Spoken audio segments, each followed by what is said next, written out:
किसी लड़का को कोई दिक्कत होता ही नहीं है। अगर दिक्कत होता तो हाथ उठाता कि नहीं उठाता? किसी को दिक्कत? कोई दिक्कत नहीं है।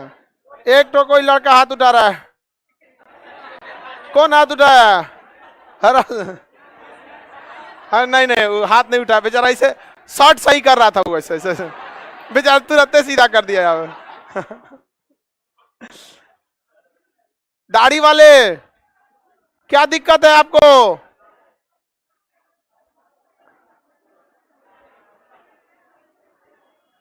हाँ, क्या कर रहा है? दिक्कत हो रहा है? आप इधर से आइए आगे, और जाएंगे हॉल नंबर 6 में। नीचे वहां एसी उसी सब लगा है, वो भी भर गया ना, सारा जगह भर गया बाबू। जिसको किसी को इसमें कोई दिक्कत नहीं होगा। समझ में आ गया कि नहीं आ गया? अभी भले आप लोग थोड़ा दिक्कत से पढ़ लीजिए, लाइफ में कोई दिक्कत आने वाला नहीं है। लेकिन अभी जहां आप क्या खोजेंगे? आराम, तो फिर आपको बहुत ज्यादा होने वाला है दिक्कत। चलिए ध्यान दीजिए, जो भी लड़का लोग इसको जो दिक्कत कहते हो, ये दिक्कत नहीं है, ये आपके सिलेबस का एक हिस्सा है। तो जिसको दिक्कत लग रहा है वो यहां एडजस्ट नहीं हो पाएगा। बाबू को निकलने दीजिए। हाँ हाँ, तुमको भी दिक्कत? जाइए हॉल नंबर 6 में, जगह होगा तो होगा, नहीं तो घर जाएगा, जगह नहीं होगा। चलिए अब हम लोग स्टार्ट करते हैं। देखिए बाबू, बायोलॉजी हिंदी में क्या कहेंगे? जीव विज्ञान। जीव विज्ञान, देखिए प्रारंभ में ऐसा समझा जाता था कि केवल आदमी ही जीव विज्ञान का हिस्सा है। ठीक है, आदमी और जानवर ही जीव विज्ञान का हिस्सा है। तो जीव विज्ञान के जनक अरस्तु को कहा जाता था, जीव विज्ञान के जनक अरस्तु। बाद में बायोलॉजी को 2 हिस्सों में बांट दिया गया है। बायोलॉजी को कितने हिस्से में बांटा गया? 2। एक हिस्सा हो गया जूलॉजी, क्या हो गया? जूलॉजी। और दूसरा हो गया बॉटनी। दूसरा क्या हो गया ना? बॉटनी। बॉटनी। जूलॉजी के जनक हो गए अरस्तु। जूलॉजी के जनक अरस्तु। जूलॉजी के जनक अरस्तु। किसी को दिक्कत? बायोलॉजी के भी जनक अरस्तु। पहले इन्हीं को समझा जाता था कि यही बायोलॉजी के जनक है। जूलॉजी और दोनों को ही किसको किसे जनक माना जाता था? अरस्तु को। किसे माना जाता था? अरस्तु। बाद में एक नई शाखा बन गई, कौन सी? बॉटनी। बॉटनी के जनक थियोफ्रेस्टस। थियोफ्रेस्टस, फ्रेस्टस, थियोफ्रेस्टस। बॉटनी में हम लोग पेड़ पौधों का अध्ययन करते हैं। बॉटनी में उसे रखते हैं जो स्थानबद्ध गति करते हैं, और हम लोग इसमें स्थानांतरित गति करते हैं। स्थानांतरित गति मतलब एक जगह से दूसरे जगह जा सकते हैं, जबकि आप देखेंगे पेड़ पौधे एक जगह से दूसरे जगह पे नहीं जा सकते। तो इसमें किसका अध्ययन करते हैं? पेड़ पौधे का। पेड़ पौधों को बायोलॉजी के भाषा में पादप कहते हैं। थोड़ा सा उटपटांग नाम है, पादप। और इसे क्या कहेंगे? जंतु। हम लोग किसमें आएंगे? जंतु। तो जंतु विज्ञान के अंतर्गत हम लोग आएंगे। हम लोग को अंदर जानवरों के बारे में अध्ययन करना है। इसमें पढ़ते हैं हम लोग एनिमल के बारे में। कौन सा? एनिमल। और इसमें पढ़ते हैं प्लांट। इसमें किसे पढ़ेंगे? प्लांट। हम लोग एनिमल है। हम लोग क्या है? एनिमल। एनिमल में भी हम लोग सबसे ज्यादा दिमाग वाले एनिमल है। सबसे ज्यादा दिमाग वाले एनिमल है। बायोलॉजी समझ में आ रहा है कि नहीं आ रहा है? बायोलॉजी के जनक, बायोलॉजी के जनक। चलिए अब स्टार्ट किया जाए। चलिए अब ध्यान देते हैं यहाँ पे। बायोलॉजी में सबसे पहले स्टार्ट होता है कोशिका यानी सेल। कोशिका यानी सेल। कोशिका यानी सेल। कोशिका जो होता है, इसको ध्यान से समझिए क्या होता है। कोशिका शरीर की सबसे छोटी इकाई है। कोशिका अचानक किसी चीज की खोज नहीं हो जाती है। जैसे हम लोग को दिखा कि भैया ये शरीर बना है, तो इसमें से किसी का कोई हिस्सा कट गया तो माइक्रोस्कोप से देखा कि किस किस चीजों से बना है। तो कोशिका जो होती है शरीर की सबसे छोटी इकाई है। सबसे छोटी यूनिट कौन सी है? कोशिका। कोशिका को सबसे पहले किसने देखा था? Robert Hooke. किसने देखा? Robert Hooke. Robert Hooke. क्या गिर गया जी? एक तो तुम लोग बैग वोग लेके आओगे लोग 20-20 किलो का, पता नहीं कहाँ रख ले रहती है सब। लड़का भी तो पढ़ने आता है, सब नहीं दिखता है। पता चला बैग लेते आए तुम लोग के लिए तो बैठने का जगह ही नहीं बचेगा उसका। दुनिया भर का में दुका दुका सब। देखो लड़का सब में कोई दिक्कत हुआ है? Robert Hooke. देखिए याद कैसे रखिएगा, हुक से किसी छोटे चीज को पकड़ा जाता है। जैसे कोई चीज छोटा चीज हो गया तो चिमटा या हुक से पकड़ लेते हैं ना। तो याद रखने का ट्रिक क्या है, कोशिका बहुत छोटी होती है, सबसे पहले किसने खोजा, रॉबर्ट हुक। किसने खोजा, रॉबर्ट हुक। कोशिका सबसे छोटी होती है तो इसे खोज किसने किया, रॉबर्ट हुक। किसने खोजा था, रॉबर्ट हुक। रॉबर्ट हुक ने, किसने खोजा, रॉबर्ट हुक ने खोजा था। आगे बढ़े, कोशिका की खोज किसने किया, रॉबर्ट हुक ने खोज किया था इसका। आगे बढ़ जाए, रॉबर्ट हुक ने, लेकिन ये मृत कोशिका की खोज किया। जब इन्होंने देखा तो कौन सी कोशिका, मृत कोशिका थी। कैसी थी, मृत। लेकिन हमें चाहिए लाइव यानी जिंदा, लाइव चाहिए। तो लाइव से याद रखे ल्यूवेनहॉक, लाइव से याद रखे Leeuwenhoek, Leeuwenhoek, Antony von Leeuwenhoek.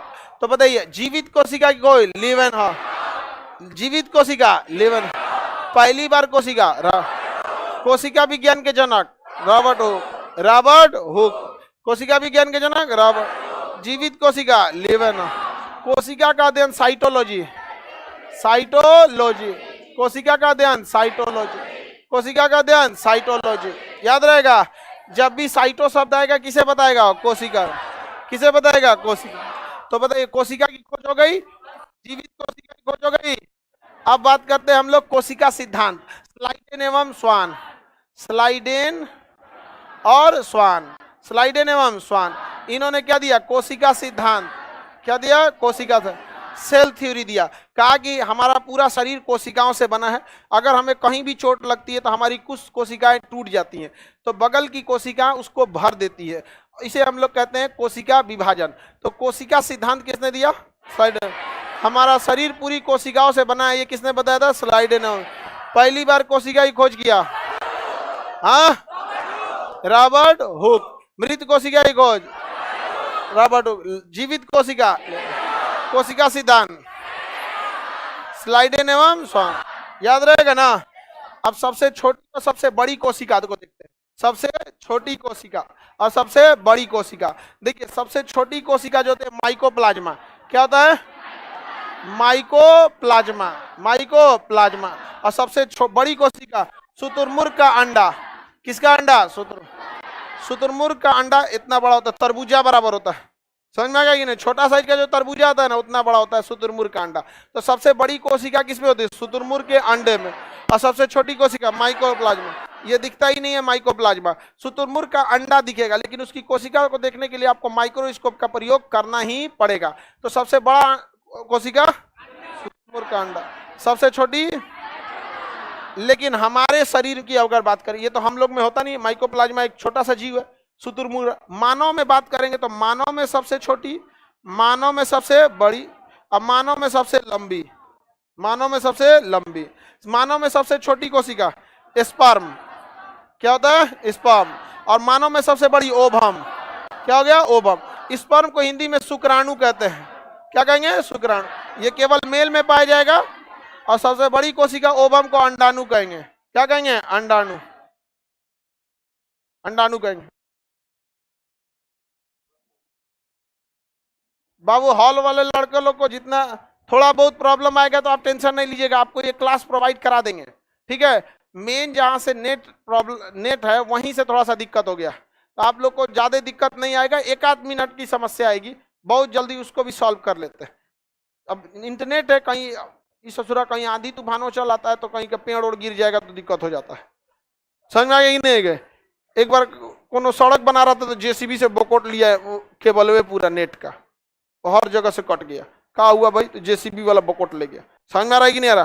तो मानव में सबसे छोटी स्पर्म, मानव में सबसे बड़ी, मानव में सबसे लंबी न्यूरॉन, मानव में सबसे लंबी न्यूरॉन। इसे तंत्रिका कहेंगे। क्या कहेंगे, तो बताइए। ब्रेन सबसे लंबी कोशिका ब्रेन, सबसे लंबी न्यूरॉन, सबसे लंबी न्यूरॉन, सबसे छोटी स्पर्म, सबसे बड़ी ओवम, ओवम फीमेल में, स्पर्म मेल में।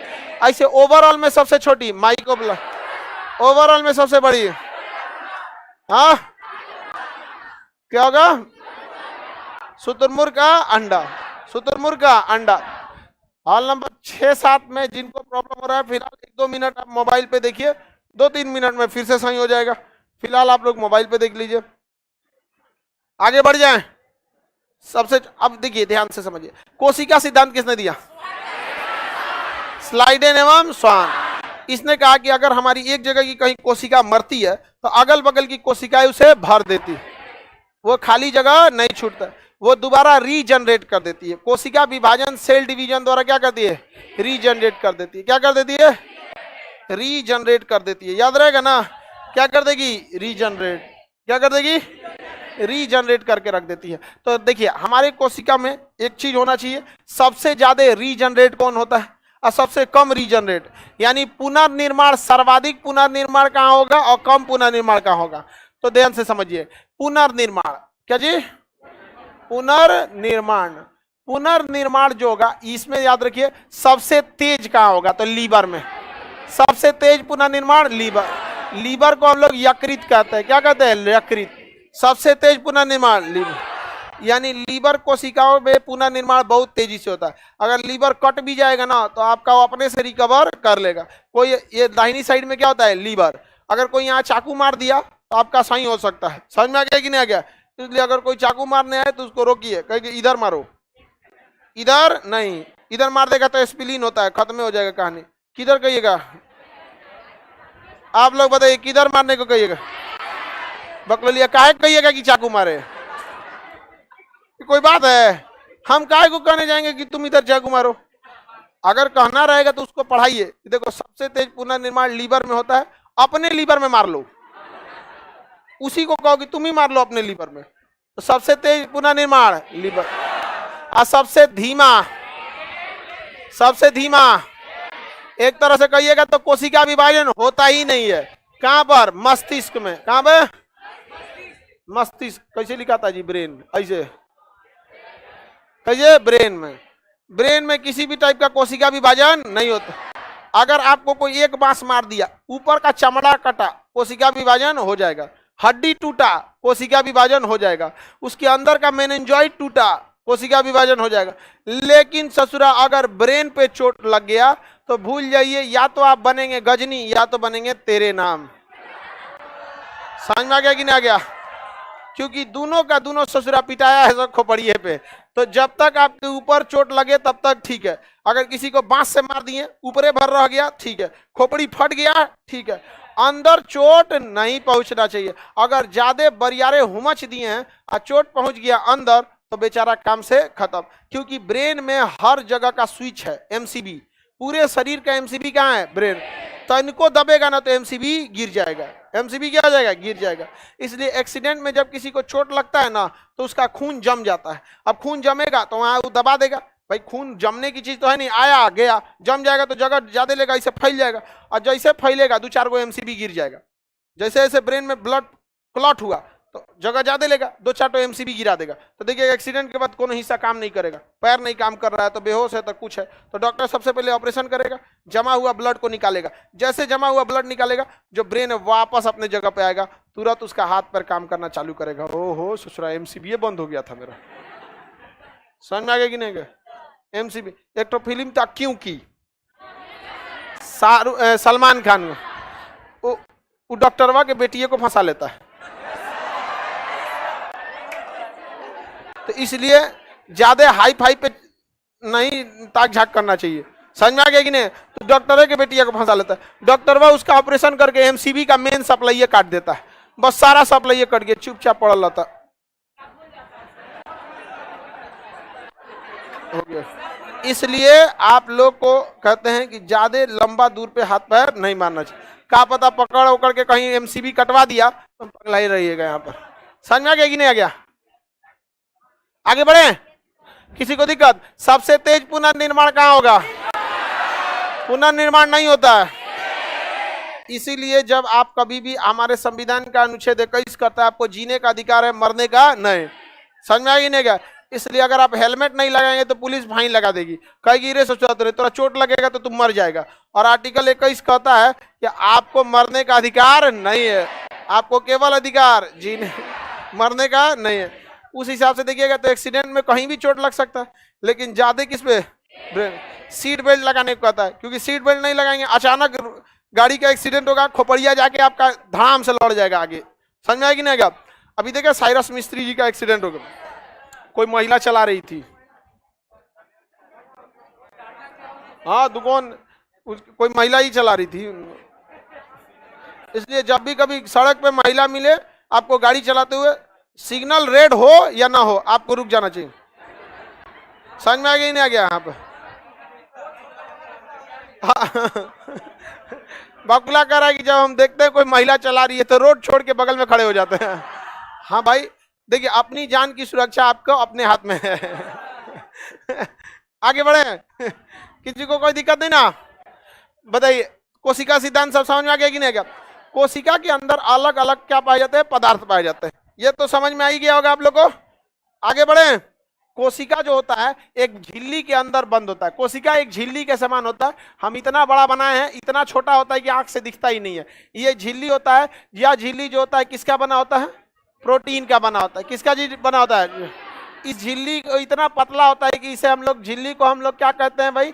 कोशिका भिल्ली झिल्ली। कोशिका झिल्ली, सेल मेम्ब्रेन। पतली झिल्ली को क्या कहेंगे? मेम्ब्रेन। पतली झिल्ली को मेम्ब्रेन। तो कोशिका की झिल्ली मोटी की पतली, अतः उसे हम क्या कहेंगे? मेम्ब्रेन। क्या कहेंगे? मेम्ब्रेन। कोशिका झिल्ली या सेल मेम्ब्रेन। कोशिका झिल्ली या सेल किसका बना होता है? प्रोटीन का।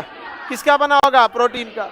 इसके अंदर माइटोकांड्रिया पाया जाता है। क्या पाया जाएगा? माइटोकांड्रिया। क्या पाया जाएगा? माइटोकांड्रिया। माइटोकांड्रिया पाया जाता है। माइटोकांड्रिया जो होता है इसके अंदर पाया जाता है, बहुत छोटा होता है, लेकिन माइटोकांड्रिया को जब जूम करके देखते हैं तो वो बड़े आकार का इस टाइप का दिखता है। कौन? माइटोकांड्रिया। इसके अंदर एक घुमावदार आकृति बनी रहती है, इसे हम लोग क्रिस्टी कहते हैं। क्या कहेंगे? क्रिस्टी। माइटोकांड्रिया की आंतरिक संरचनाओं को क्या कहते हैं? क्रिस्टी। माइटोकांड्रिया की आंतरिक संरचना, जब हम सांस लेते हैं तो यह सांस कहाँ जाता है? फेफड़ा में। अब फेफड़ा में आया रहता है ब्लड, और वो ब्लड इस हवा को कहाँ लेके चल जाता है? माइटोकांड्रिया में। कहाँ लेके चला जाता है? तो बताइए, ऑक्सीजन कहाँ आता है? माइटोकांड्रिया। क्वेश्चन कहेगा ऑक्सीय श्वसन कौन करता है? माइटोकांड्रिया। ऑक्सी श्वसन, ऑक्सी श्वसन, ऑक्सी श्वसन, ऑक्सी श्वसन माइटोकांड्रिया। और ये जब ऑक्सीजन जाता है तो इसमें क्रेब्स साइकिल चलती है। क्या चलती है? Krebs cycle. क्रेब्स साइकिल मतलब क्रेब्स चक्र। कौन सा साइकिल? Krebs cycle. कौन cycle? Krebs cycle. Krebs cycle के फलस्वरूप 38 एटीपी का निर्माण होता है। किसका निर्माण होता है? एटीपी का full form adenosine triphosphate. Adrenosine triphosphate. Adrenosine triphosphate. Adrenosine triphosphate. Adrenosine triphosphate. बताइए, क्रेब्स साइकिल कहाँ चलता है? माइटोकांड्रिया। Krebs cycle. माइटोकांड्रिया की आंतरिक दीवारों को क्या कहते हैं? माइटोकांड्रिया की आंतरिक दीवारों को। आगे बढ़े, जिनको हॉल में दिक्कत हो रहा है, मोबाइल खोलो बाबू, फटाफट चलने लगेगा। मोबाइल खोलिए, एप्लीकेशन चलेगा। आज थोड़ा मेन इंटरनेट में प्रॉब्लम आया है, थोड़ा बहुत दिक्कत होगा, ज्यादा का दिक्कत नहीं होगा। मोबाइल खोलेंगे तुरंत सबको दिखने लगेगा जो हॉल में जिनमें दिक्कत हो रहा है। माइटोकांड्रिया की आंतरिक दीवारें क्या कराएंगे? ये क्या कहलाएगा? क्रिस्टी। बताइए, इसके अंदर कौन सा साइकिल चलता है? क्रेब्स साइकिल चलता है। कौन चलता है? क्रेब्स। क्रेब्स साइकिल की खोज किसने किया? क्रेब्स ने। किसने किया? क्रेब्स। माइटोकांड्रिया को अल्टमैन। माइटोकांड्रिया को माइटोकांड्रिया को बताइए, क्रेब्स साइकिल में कितने एटीपी? ये 38 एटीपी मिलकर एक ग्लूकोज बनाते हैं। क्या बनाएंगे? एक ग्लूकोज। और इसी ग्लूकोज से हमें क्या मिलेगा? ऊर्जा। एक ग्लूकोज से हमें क्या मिलता है? ऊर्जा। कितनी ऊर्जा मिलती है? 4.2 kilo calorie. 4.2 kilo calorie. 4.2 kilo calorie. बताइए, 1 ग्राम ग्लूकोज से कितनी ऊर्जा? 4.2 किलो कैलोरी। हमें दिन भर काम करने के लिए कम से कम 2500 कैलोरी चाहिए। कितना चाहिए? 2500। कितना चाहिए? 2500। और ये एक ग्लूकोज से कितना मिल गया? 4.2। कितना मिला? 4.2 किलो कैलोरी। याद रहेगा ना दिन भर काम करने के लिए? हाँ, 2500 कैलोरी। अगर आप 4 को खजूर खा लेते हैं ना, 4 ठो खजूर, खजूर समझते हैं? छुआड़ा नहीं, देखो छुआड़ा कह रहा है गधा। खजूर 4 ठो खजूर खा जाएंगे। ईरान से आता है, ईरान से पेट्रोल आता है, कुछ खा जाएगी सब, आग लग जाएगा, फिर कहेगी सब खजूर खाए थे। चलो ध्यान से समझो, रेगिस्तानी क्षेत्र में खजूर ज्यादा होता है। रेगिस्तानी क्षेत्र में खजूर ज्यादा होता है। तो खजूर 4 टोका लेंगे, दिन भर का एनर्जी दे देगा आपको। खजूर में बहुत ज्यादा एनर्जी होता है, ग्लूकोज ज्यादा दे देता है। अभी नहीं कि कोनो शुगर के मरीज को खजूर खिला दीजिए, ओकरा कुल होकर हालत खराब हो जाएगा। यहाँ पर आगे बढ़े तो माइटोकांड्रिया को हम लोग पावर ग्री, शक्ति ग्री कहते हैं। Power house of body mitochondria, power house of body, power house mitochondria. Mitochondria खोज अल्टमैन, माइटोकांड्रिया को अल्ट किसने किया था? अल्टमैन। ऊर्जा कौन देता है? ऑक्सीजन कहाँ जाता है? माइट्रो। ऑक्सी श्वसन कौन करता है? Krebs cycle, Krebs cycle mitochondria. याद रहेगा। कोशिका का शक्ति गिरी, कोशिका का शक्ति गिरी याद है ना? किसी को दिक्कत नहीं ना? पावर हाउस ऑफ बॉडी हम जो पढ़ा रहे हैं, ऊर्जा कहाँ से बनाया है? माइटोकांड्रिया। कौन बनाया है? माइटोकांड्रिया। हम खाना खाते हैं, पच उच के जाता है, उसमें ऑक्सीजन मिला के ऊर्जा कौन बनाता है? माइटोकांड्रिया। तो माइटोकांड्रिया को हम पावर हाउस कह सकते हैं। अल्टमैन ने खोज किया था। कौन, किसने खोज किया था? अल्टमैन ने खोज किया था। अब ध्यान दीजिए, इस ऊर्जा की जरूरत किसी अन्य अंग को भी हो सकती है, तो उसे ले जाने का काम गोल्जी बॉडी करता है। कौन करता है? कौन करेगा? Golgi body. जैसे हमारे पूरे शरीर में हर जगह कोशिका है कि नहीं है? पूरा शरीर किसका बना हुआ है? कोशिका। किसका बना है? कोशिका जो मर जाती है उसे नेक्रोसिस कहेंगे। क्या कहेंगे? मरी हुई कोशिका को। हमारी नाखून के अगले भाग की कोशिकाएं मर चुकी हैं, अतः इसे काटेंगे तो दर्द नहीं करेगा, और तनी सा पीछे वाला पकड़ा जाएगा ना। समझ में आ गया कि नहीं आ गया? कोई दिक्कत? तो हमारी मरी हुई कोशिका को क्या कहेंगे? नेक्रोसिस। मरी हुई कोशिका को नेक्रोसिस के नाम से जानते हैं। पूरा शरीर में कोशिका है कि नहीं? हर एक कोशिका में माइटोकांड्रिया है कि नहीं है? है?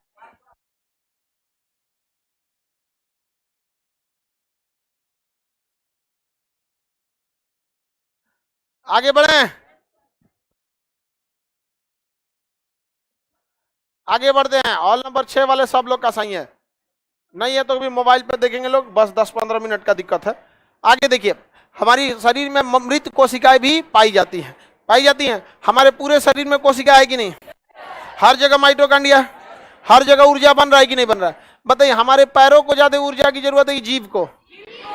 अरे दिन भर बोल रहे हैं, जीभ को ना ज्यादा जरूरत है। पता चला आदान प्रदान ऊर्जा का होना जरूरी है कि नहीं है? पैर की ऊर्जा कहाँ चलाना चाहिए? जीभ। कहाँ आना चाहिए? जीभ। एक मजदूर को ज्यादा जरूरत है हाथ पैर में, उसके जीभ में ज्यादा जरूरत है। तो ये एक जगह से दूसरे जगह का ट्रांसपोर्टेशन जरूरी है कि नहीं है? आप बताओ मित्रों, जरूरी है कि नहीं है? तो ये परिवहन करने का काम करता है गोल्जी बॉडी। कौन करेगा? हमारे शरीर की सारी ऊर्जा को कहाँ भेज रहा है? जीभ में। कहाँ भेज रहा है? जीभ में। आई ससुरा ऑटोमेटिक सबसे पहले ऊर्जा भेजता है ब्रेन को। किसे भेजता है? ब्रेन। जिस दिन ब्रेन को ऊर्जा भेजना कम कर देता है, उसी दिन आपको चक्कर आना चालू हो जाता है। जिस दिन फास्टिंग उस्टिंग ज्यादा रख देंगे, खाना खाइबे नहीं किए, तो ओकरा में ऑक्सीजन मिला के ऊर्जा बनाएगा कैसे? बस ऊर्जा भेजना किसको कम कर देगा? ब्रेन को। ब्रेन को जहां ऊर्जा देना कम करेगा ना, ब्रेन घुसिया जाएगा। छोटा कहीं का, तुम्हारा फास्टिंग रहना है, रहो, हमको मतलब नहीं, ऊर्जा भेजना है तो भेजो, नहीं तो हम सो जाएंगे। और जहां ब्रेन गायब होगा ढह जाएंगे। समझ में आ गया कि नहीं? बहुत तेज घुसियाता है ब्रेन। ब्रेन को तनिको खून की कमी होगी, गुस्सा जाएगा, जो हम ना काम करेंगे। जैसे काम करना छोड़ेगा, सब गिरेगा, लद लद गिरेगा, एकदम पाकल कोयलासी आम की तरह। समझ में आ गया कि नहीं आ गया? एकदम। तो ब्रेन को ऊर्जा की बहुत ज्यादा जरूरत है। समझ में आ गया कि नहीं आ गया? तो ऊर्जा की जरूरत ज्यादा रहती है किसी को भी। परिवहन का काम कौन करेगा? कौन करता है? ऊर्जा परिवहन। बताए, हमारे शरीर से सारी ऊर्जा को किसको दे रहा है? जीभ को। अच्छा, अगर गोल्जी बॉडी नहीं देगा तो जीभ इतनी चुकी है, ये इसकी ऊर्जा आधा घंटा में खत्म हो जाएगी, उसके बाद आदमी बोलिए नहीं पाएगा। गोल्जी बॉडी द्वारा ऊर्जा का आदान प्रदान होता है, 1 घंटा बाद कुल खत्म हो जाएगा। समझ में आ गया कि नहीं? फिर आदमी को खाना खाना पड़ेगा, फिर ऊर्जा बनेगा। तो परिवहन करना जरूरी है कि नहीं है? तो सीखो आप लोग कुछ, जब भी किसी को कुछ घटे तो एक दूसरे का परिवहन करते रहना चाहिए। समझ में आ गया कि नहीं आएगा? हमेशा एक दूसरे का सहयोग करता रहना चाहिए। तो बताइए, गोल्जी बॉडी जरूरी है कि नहीं? बहुत जरूरी है ससुरा। हमारा तो हम पढ़ाइए नहीं पाते, एक बैच के बाद नहीं समझे, खत्म हो जाता ऊर्जा यहाँ पे, फिर हाथ से पढ़ाना पड़ता। आगे बढ़े। गोल्जी बॉडी बहुत ज्यादा जरूरी है। अब इस अच्छा एक चीज देखिए, कोशिका जो होती है ना सरसों के दाना की तरह होती है, पचक ना जाए इसके लिए जरूरी है। सरसों का दाना तो बहुत बड़ा हो जाता है, गोल होता है लेकिन बहुत छोटा होता है, पचकने से उसको रोकना जरूरी है। तो जहां तहां कोई चीज को पचकने से रोकना है तो पिलर देना पड़ेगा। पिलर देंगे कि नहीं देंगे? तो इसमें एक बड़का साइज का पिलर दे देता है इस तरह से। क्या डाल दिया है? पिलर। ये क्या बना दिया है? पिलर। ये क्या है? पिलर। अब ये पिलर ऐसे जिग जैग बना दिया है पिलर। ये पिलर इसे पचकने से रोकता है। तो कोशिका को पचकने से जो रोकता है उसे कहते हैं एंडोप्लाज्मिक रेटिकुलम। क्या कहेंगे? Endoplasmic reticulum. क्या कहेंगे? Endoplasmic reticulum. तो कोशिका के अंदर कंकाल का काम एंडोप्लाज्मिक रेटिकुलम। किसी को दिक्कत?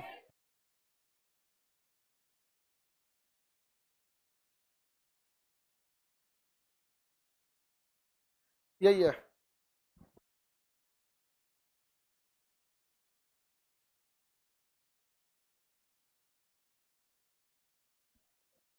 आगे बढ़े बाबू। किसी को कोई दिक्कत नहीं ना? किसी को कोई दिक्कत? बताइए, कोशिका को पचकने से रोकता है एंडोप्लाज्मिक रेटिकुलम। कोशिका का कंकाल एंडोप्लाज्मिक रेटिकुलम। हिंदी में इसका नाम बड़ी उत्पत्तांग है, अंतः प्रदत्त जालिका। समझ में आ गया कि नहीं आ गया? क्वेश्चन एक बार पूछा था पीसीएस के एग्जाम में, लड़के हिल गया। अंतः प्रदत्त जालिका का मुख्य कार्य है, उसको पढ़ने नहीं जा रहा था। एंडोप्लाज्मिक रेटिकुलम कोशिका के कंकाल का काम करता है। अगर कंकाल नहीं रहेगा तो आप सीधे नहीं रह सकते। जैसे हमारे शरीर में हड्डी है, कंकाल हड्डियों का समूह क्या कहलाता है? कंकाल। पता चला एको को हड्डी तोड़िए ना पैर में का, सब पता चल जाएगा, सीधा खड़ा रहेंगे कि नहीं, धाए से क्या हो जाएंगे, नीचे गिर जाएंगे।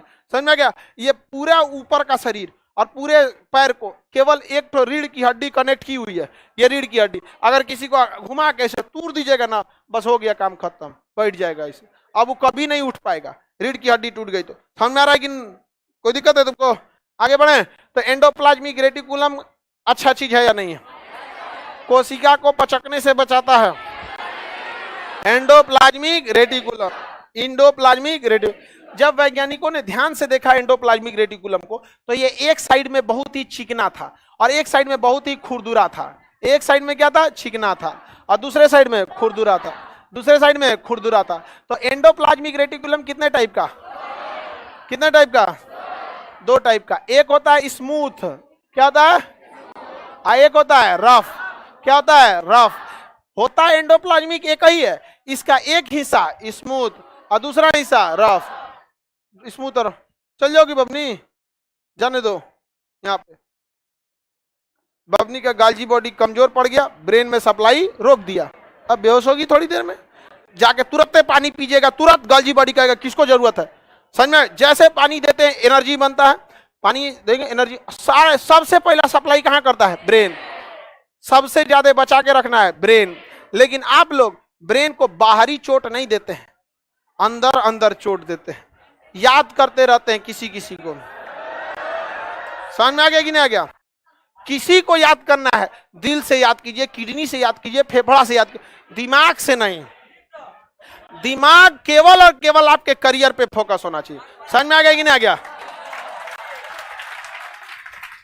और ये उसको बोलकर कि भाई तू हमारे दिमाग में नहीं है, किडनी में रहो, फेफड़ा में रहो, एस्पिलिन में रहो, कहीं भी रहो,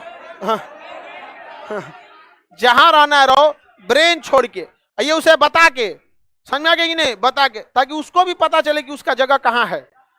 समझ में आ गया कि नहीं? दुनिया का कुछ भी चीज हो, आप उसे एक झटके में त्यागने की क्षमता रखिए। आपके करियर के बीच में अगर कोई भी चीज आए, त्याग दीजिए। और किसी चीज को साइड करना बहादुरी नहीं है, उसे बता के कि तुमको साइड करना है, साइड करना है, ये बहादुरी। कि भाई देखो तुम करियर के बीच में आओगे तो हम डिस्टर्ब कर देंगे, ये लक्ष्मण रेखा, इसको क्रॉस मत करना वरना तुम्हारी लंका लगा देंगे। नहीं समझ में आया? लोग कहते हैं ना कि लक्ष्मण रेखा क्रॉस मत करना, तो भाई उसके आगे भी ना बोलना चाहिए कि अगर क्रॉस करोगे तो फिर अंतिम अंजाम भी याद रखना। समझ में आ गया कि नहीं आ गया? इसलिए ब्रेन को क्या करना है? शांति से रखना। लड़की लोग को समझ में आ रहा है? आप लोग को भी ब्रेन शांति से रखना है। अलगे दुनिया में रहती से कितना अच्छा अपाची चलाता है, नहीं समझ आएगा? नौकरी नहीं हो गया ना तो साइकिले पे घुमाएगा। आगे बढ़े।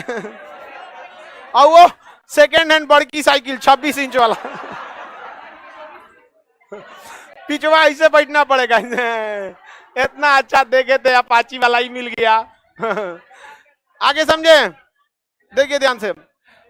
स्मूथ एंडोप्लाज्मिक रेटिकुलम के पास वसा होता है। क्या होता है? वसा यानी फैट। क्या होता है? वसा यानी फैट। तभी ना चिकना है। वसा यानी, वसा मतलब समझते हैं घी, तेल, दुनिया का जितना चिपचिपा पदार्थ है सबका सब वसा।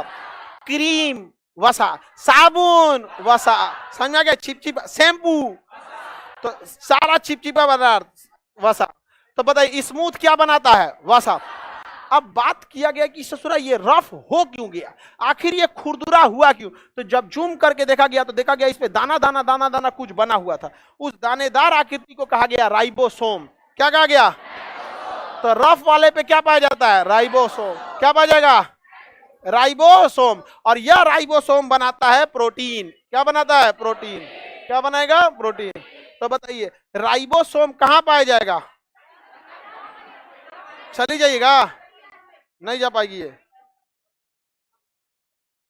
हट जाओ, हट जाओ गधा, जल्दी से इधर बैठ जाओ, अपनी इधर बैठ जी। बैठ गई? हाँ,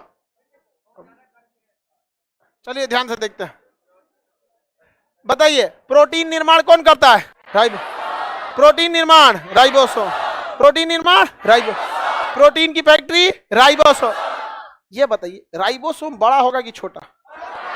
उस ससुरा एकदम छोटा छोटा। एगो तो कोशिका अपने छोटा, उसके अंदर माइटोकॉन्ड्रिया, उसके अंदर गोल्गी बॉडी, उसके अंदर ईआर, और ईआर का 2 हिस्सा, उसमें से एक हिस्सा पे छोटा छोटा दाना, और यही क्या करता है? प्रोटीन बनाता है। क्वेश्चन पूछेगा कि एंडोप्लाज्मिक रेटिकुलम किसके उपस्थिति के कारण खुरदुरा हो जाता है? किसके उपस्थिति के कारण? राइबोसोम। प्रोटीन बनाता है राइबोसोम। प्रोटीन बनाएगा, प्रोटीन बनाएगा राइबोसोम। याद रहेगा ना? अच्छा, प्रोटीन में भी 2 टाइप का प्रोटीन, राइबोसोम भी 2 टाइप का। राइबोसोम कितने टाइप का? एगो ज्यादा प्रोटीन बनाने वाला और एगो कम प्रोटीन बनाने वाला। एगो ज्यादा प्रोटीन बनाने वाला, एगो कम प्रोटीन बनाने वाला। जो कम बनाएगा उससे 70s, जो ज्यादा बनाएगा 80s। कम बनाने वाला, ज्यादा बनाने वाला 80s। एस का मतलब होता है सेडिमेंटेशन कोफिशिएंट। क्या कहेंगे? Sedimentation coefficient. सेडिमेंटेशन कोफिशिएंट का मतलब अगर लिक्विड में डालेंगे तो कौन ज्यादा तेजी से बैठेगा नीचे, तो जो भारी होगा जल्दी बैठेगा, तो कौन वाला बैठेगा? 80। 70 वाला कम। सेडिमेंटेशन का मतलब होता है नीचे बैठना। समझ में आ गया कि नहीं आ गया? तो बताइए हम लोगों को ज्यादा प्रोटीन की कीड़े मकोड़ों को, हम लोग को ज्यादा प्रोटीन चाहिए कि गाय भैंस को? हम लोग भी उसी कैटेगरी में आते हैं जिसमें गाय भैंस आते हैं। जिन जिन चीजों को आप देख सकते हैं वो सब हमारी ही कैटेगरी में आते हैं। कीड़ा में कोरोना को देख सकते हैं, तो कोरोना को कौन चाहिए? 70s। कौन चाहिए? अरे भैया हम लोग को इतना बड़का शरीर उठाना है, ऐसे पैरे उठाएंगे तो कम से कम 5-10 किलो का पैर होगा, फिर अयो 10-15 किलो का होगा। हाई बड़का पूरा शरीर धड़ लेके घूम रहे हैं जो 40 किलो का होगा। समझ में आ गया कि नहीं होगा? अब हम 80 किलो का शरीर लेके हम घूम रहे हैं, तो बताइए 80 किलो के शरीर उठाने, 80 किलो का एक बोरा उठाइए तो उठेगा? नहीं उठता। अब आदमी 80 किलो का शरीर उठा रहा है तो प्रोटीन और ऊर्जा की जरूरत है कि नहीं है?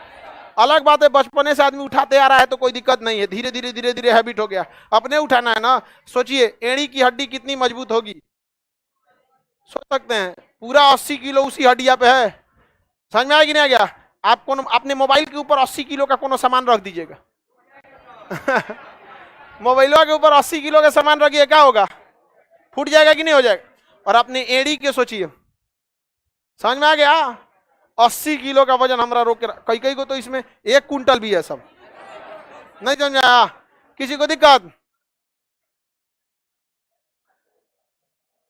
चलिए आगे बढ़े। प्रोटीन निर्माण, जितने भी बैक्टीरिया, वायरस, आंख से न दिखाने वाले छोटे पदार्थ है उसमें 7 तनी मनी ऊर्जा की जरूरत है, और जिसको हम लोग 80 है। गाय भैंस में केवल लड़का बताएगा, गधा सब में, हाँ लड़की सब नहीं बताएगी। समझ में नहीं है? जो जिस कैटेगरी का रहता है उसी कैटेगरी का क्वेश्चन पूछा जाता है। समझ में आ गया कि नहीं आ गया? ठीक है, लड़की लोग बस बताएगी। अब गधई सब में, हाँ ATS कौन सा है? ATS खुश हो रही थी सब, हाँ ज्यादा खुश नहीं होना चाहिए। पता है पेड़ पौधों में 80s, जितना माइक्रोस्कोपिक होते हैं सब माइक्रोस्कोप से देखना पड़ा, उसमें 70। हाथी में समझ में आ गया कि नहीं आ गया? एकदम बैक्टीरिया वायरस में, टीबी के बैक्टीरिया में, जितना इबोला उबोला, ये आपका अभी एक तो लंपी वायरस आ गया है गाय भैंस में, उसमें कौन सा 70s लंपी वायरस आ गया है गाय भैंस में, बहुत बुरा मर रही है सब गाय, वहां पे पूरा फैला हुआ है लंपी वायरस, कौन सा 70s। याद रहेगा ना, किसी को कोई दिक्कत नहीं ना। अब इसके बगल में एक होता है सेंट्रोसोम, क्या होता है? क्या होगा? सेंट्रोसोम। तो यहाँ पाया जाता है सेंट्रोसोम। सेंट्रोसोम का काम होता है कोशिका विभाजन, कोशिका विभाजन। सेंट्रोसोम का काम, सेंट्रोसोम का काम, सेंट्रोसोम का काम कोशिका। कोशिका विभाजन का मतलब होता है कि हमारी एक कोशिका मर गई तो उसके बगल वाली कोशिका एक अन्य कोशिका को जन्म दे दे। क्या कर दे? जन्म दे, तो उसे भर दे। बताइए सबसे तेज कोशिका विभाजन लीवर, सबसे तेज कोशिका विभाजन। तो क्वेश्चन आएगा सबसे ज्यादा सेंट्रोसोम लीवर, सबसे धीमा कोशिका, सबसे धीमा विभाजन मस्तिष्क, तो सबसे कम सेंट्रोसोम ब्रेन। ब्रेन में होगा नहीं, मार देंगे खोपड़िया पे, अंदरवा चल गया चोट ना तो नहीं होने वाला, ये खोपड़िया पे लगेगा मान के चलिए, चमड़ा फट गया, मांस कट गया, यहाँ चमड़ा है, फैट है, मांस है, उसके बाद ना हड्डी है, तो हड्डी तक रहेगा तो ठीक है, ओकरा अंदर गया गए काम से, फिर वहां विभाजन होने वाला नहीं है, ब्रेन हेमरेज हो जाएगा, कुछ ना कुछ होगा, एमसीबी जाएगा, कहीं ना कहीं एक एरिया काम करना आपका छोड़ देगा। आगे बढ़ जाए ना, कोशिका विभाजन का काम। तो बताइए कोशिका विभाजन होना जरूरी है या नहीं है? बहुत ज्यादा जरूरी है, वरना आप ठीक नहीं हो पाइएगा। कोशिका विभाजन नहीं होगा तो ठीक नहीं होगा। ब्रेन में कोशिका विभाजन होता है, समझ में आ गया? लीवर में, अच्छा अगर कोशिका विभाजन ज्यादा हो तो अच्छी बात है कि नहीं? ससुरा बहुत दिक्कत है। जैसे ये बैच है, सुनिए इतना खचाखच भीड़ है यहाँ पर, एक लड़का अगर यहाँ से जाता है, सपोज कीजिए एक लड़का जाता है, तो एक लड़का को ले आ दे, पता चला एक लड़का गया और 2000 को ला दिए, सब आपस में कुछ आ जाएगा।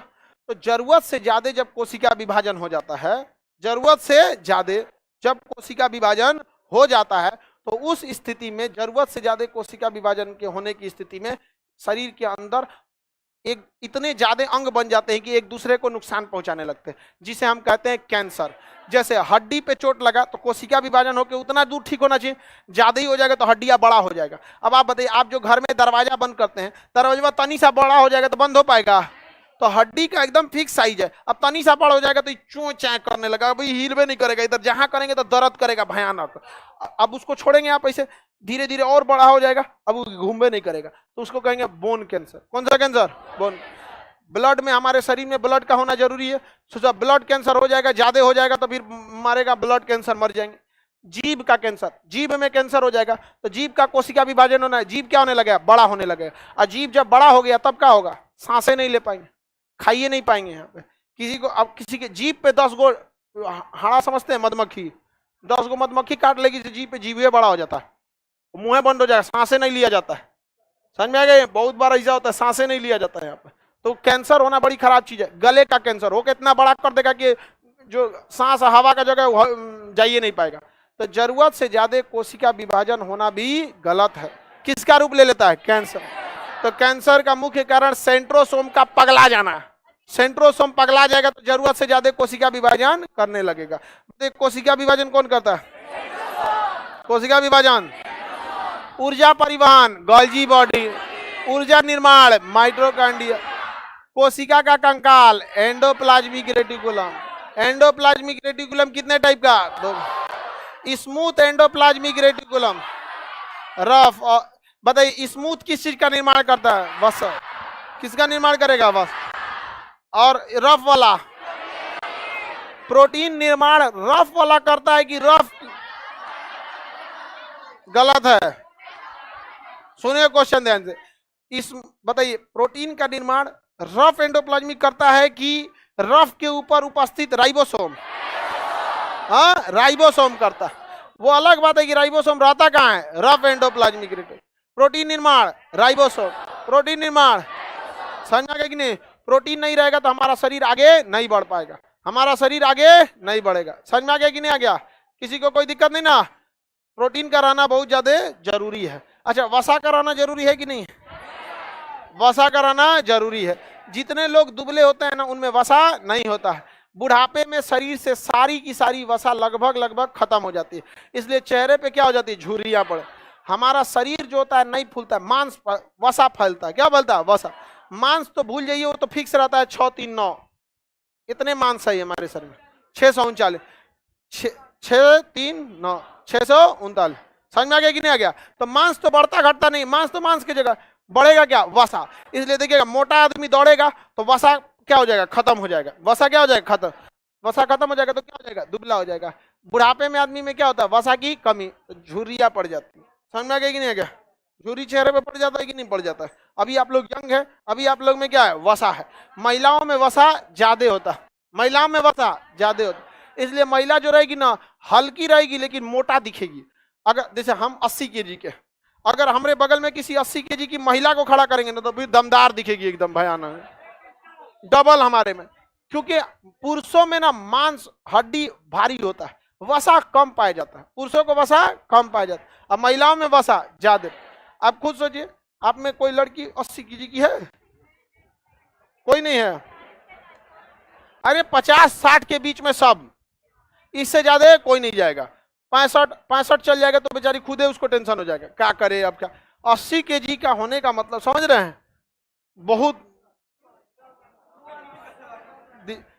महिलाओं में वसा की मात्रा क्या रहती है? ज्यादा। वसा की मात्रा ज्यादा।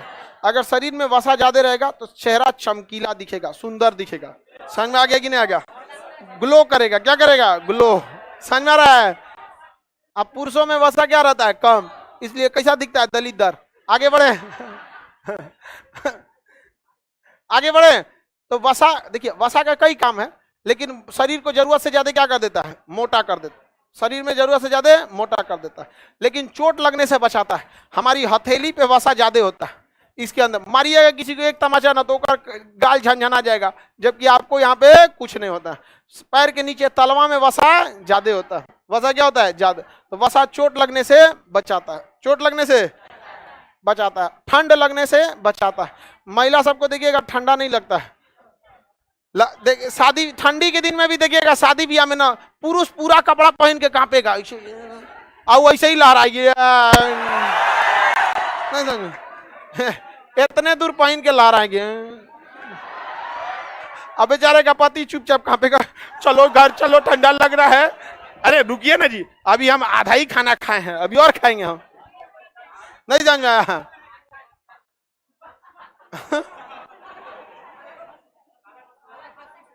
काला खांसी, ये बेचारा तो अपने समझ में आ रहा है कि नहीं आ रहा है? बताइए, ऊर्जा निर्माण किया, परिवहन किया, विभाजन। विभाजन जरूरी है या नहीं है? देखिए, जरूरत से ज्यादा विभाजन नहीं होना चाहिए। छिपकली के पोंछ में विभाजन बहुत तेजी से होता है। छिपकली का पोंछवा गिरेगा ना तो दूसर बना ले। चूहा का पोंछ, विभाजन बहुत तेजी से होता है। गेंडा का त्वचा काटिएगा तो दोबारा सट जाता है, क्योंकि विभाजन तेजी से होता है। लेकिन जरूरत से ज्यादा तेजी से नहीं होना, वरना क्या रूप ले लेगा? कैंसर। किसका रूप ले लेगा? कैंसर। आगे बढ़े, इसका इलाज है कि नहीं कैंसर का? अभी फिलहाल बहुत ज्यादा कोई सटीक इलाज अभी नहीं है। अरे अभी आ गया है अभी कोई भी इसका 100% सटीक इलाज नहीं है। शुरुआती स्टेज में कीमियोथेरेपी, रेडियो वो गामा रेज द्वारा कुछ इलाज किया जाता है। शुरुआती स्टेज में ठीक हो जाता है, बट एक सर्टेन एज के बाद सही नहीं होता। अभी वैज्ञानिकों ने उसके वैक्सीन का खोज किया। किसका? वैक्सीन। दवा और वैक्सीन में अंतर होता है। कुत्ते में जो बीमारी होती है रैबीज, आज भी उसकी दवा नहीं है। अगर रैबीज हो गया तो टेंशन फ्री, अब आपको मरना है और बहुत बुरी मौत मरेंगे। इसलिए जैसे कुत्ता काटे रैबीज का इंजेक्शन लगा लीजिए। आप एहतियात के लिए भी लगा लीजिए, बहुत ज्यादा जरूरी है। समझ में आ गया कि नहीं? बहुत ज्यादा एहतियात के लिए भी जरूरी। हमारा सड़क छाप कुतवा एगो को खिला रहे थे तो पकड़ लिया, हमको दिखा नहीं कि ब्लड आया है कि नहीं आया, लेकिन फिर भी सड़क छाप कुत्ता था, हम इंजेक्शन लगा लिए। उससे 5-7 गो इंजेक्शन लगता है। क्या दिक्कत है, आपको 5-7 इंजेक्शन ही लगवाना पड़े, और लेकिन रेबीज हो गया तो कोई इलाज नहीं है यहाँ पे, एकदम कुत्ता की तरह एक्टिविटी करने लगेंगे। आपका दिमाग किसके तरह काम करेगा, कुत्ता के, क्योंकि रेबीज वायरस सीधे कहाँ चढ़ जाता है, दिमाग पे, अब ब्रेन पे जाके कहेगा, जैसे हम बोल रहे हैं बोलो, कहेगा भोंको तो भोंकने लगेंगे से, आदमी कुत्ता की तरह भोंकने लगता है, लात टपकाने लगेगा, चलेगा ऐसे ही यहाँ पे, और धीरे धीरे करके मरेगा वहां। उसका कोई इलाज नहीं है, केवल और केवल वैक्सीन है। अभी कोरोना का कोई इलाज है नहीं, वैक्सीन है। तो उसी तरह कैंसर के लिए भी क्या बन रहा है, वैक्सीन। क्या बन रहा है, किसी को दिक्कत, कैंसर के लिए क्या बन रहा है, वैक्सीन। अब ये वैक्सीन का ट्रायल बड़ा मुश्किल है, क्योंकि देखिए अभी कोरोना का वैक्सीन ट्रायल इजी है, किसी को वैक्सीन लगाइए, उसके बाद कोरोना के एरिया में भेजिए, अगर वो कोरोना से बच गया तो वैक्सीन सक्सेस। अब किसी को कैंसर का वैक्सीन लगाए, अब उसको कैंसर का तो कोई एरिया होता नहीं है, ना ही वो दूसरे से फैलता है, उसका परीक्षण करना बड़ा मुश्किल हो जाता है। समझ में आ गया कि नहीं आ गया, किसी को दिक्कत। अब आज थोड़ा सा इंटरनेट प्रॉब्लम की वजह से बैच डिले हो गया, अब आगे का क्लास कल समझाएंगे। आप लोग को समझ में आ रहा है कि नहीं आ रहा है, सारा चीज का पीडीएफ दिया जाएगा, आप लोग को टेंशन नहीं लेंगे, आगे का क्लास कल समझेंगे, आप लोग खाली करिए।